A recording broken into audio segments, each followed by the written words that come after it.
کی فطرت میں قدرت نے لچک دی ہے، جتنا ہی دباؤ گے اتنا ہی ابھرے گا، اور ظلم وہ ظلم ہے ابھرے گا تو تب جائے گا۔ قوم مسلم کا خون وہ خون ہے ٹپکے گا تو جم جائے گا۔ گاڑا ہے کہ نہیں خون؟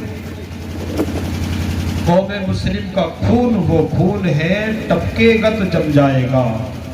اور جب بھی ہم اٹھ گئے ہیں شمشیر وقف ہو کر، دیکھا ہے اس زمین پر چشمے فلک نہ رو کر، اور باطل سے ڈرنے والے اے آسماں نہیں ہم، 100 بار کر چکا ہے تو امتحان ہمارا، 100 بار کر چکا ہے تو امتحان ہمارا۔ 18 سال کے ہٹے کٹے نوجوان جس کے 6 پیک ایپس بنے ہوئے ہیں، اس کا 2.5 کلو کا نہیں بلکہ 5 کلو کا اس کا ہاتھ ہے۔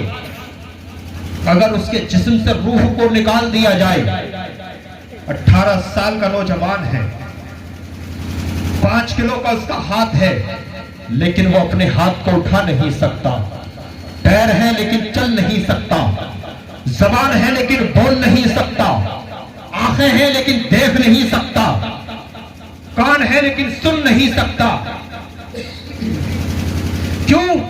اس لیے کہ اس کے جسم سے روح کو نکال دیا گیا۔ جو جسم کے اندر جو اوریجنل چیز تھی، جو اصل چیز تھی، وہ تھی روح۔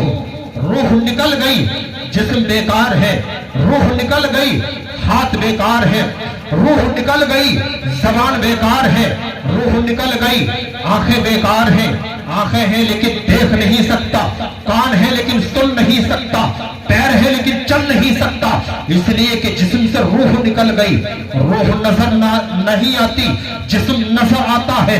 اسی طریقے سے ایک مسلمان ہے، مسلمان کے اندر 2 چیزیں ہیں، ایک عقیدہ اور دوسرا اس کا عمل۔ عقیدہ نظر نہیں آتا، عمل نظر آتا ہے۔ نماز پڑھنا ایک عمل ہے، بندہ نماز پڑھتا ہے، نظر آتا ہے۔ وضو کرنا ایک عمل ہے، وضو کرتا ہے، نظر آتا ہے۔ والدین کی خدمت کرنا ایک عمل ہے، بندہ والدین کی خدمت کرتا ہے، نظر آتا ہے۔ تو جس طریقے سے عمل نظر نہیں آتا، عقیدہ عمل نظر آتا ہے، عقیدہ نظر نہیں آتا۔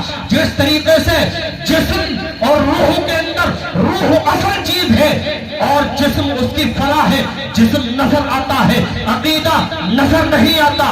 تو جس طریقے سے روح اصل ہے اور نظر نہیں آتی، اسی طریقے سے عقیدہ اصل ہے اور نظر نہیں آتا۔ بے شک، سبحان اللہ، سبحان اللہ۔ یاد رکھو، داڑھی رکھنا ایک عمل ہے، اذان پڑھنا ایک عمل ہے، قرآن پڑھنا ایک عمل ہے، لیکن دل کے اندر محبت رسول ہے کہ نہیں، یہ عقیدہ ہے۔ عقیدہ خراب ہو گیا تو جیسے جسم سے روح نکل گئی، ہاتھ بیکار ہے، اسی طریقے سے عقیدہ اگر خراب ہو گیا، نماز پڑھ رہا ہے لیکن اس کو کوئی فائدہ نہیں دے گا، روزہ رکھ رہا ہے لیکن روزہ کوئی فائدہ نہیں دے گا، اذان پڑھ رہا ہے لیکن اذان کوئی فائدہ نہیں دے گی، قرآن کی تلاوت کوئی فائدہ نہیں دے گی۔ ذرا غور کرو، اس لیے سب سے پہلے اپنے عقیدے کی حفاظت کرو، پھر بات آ جائے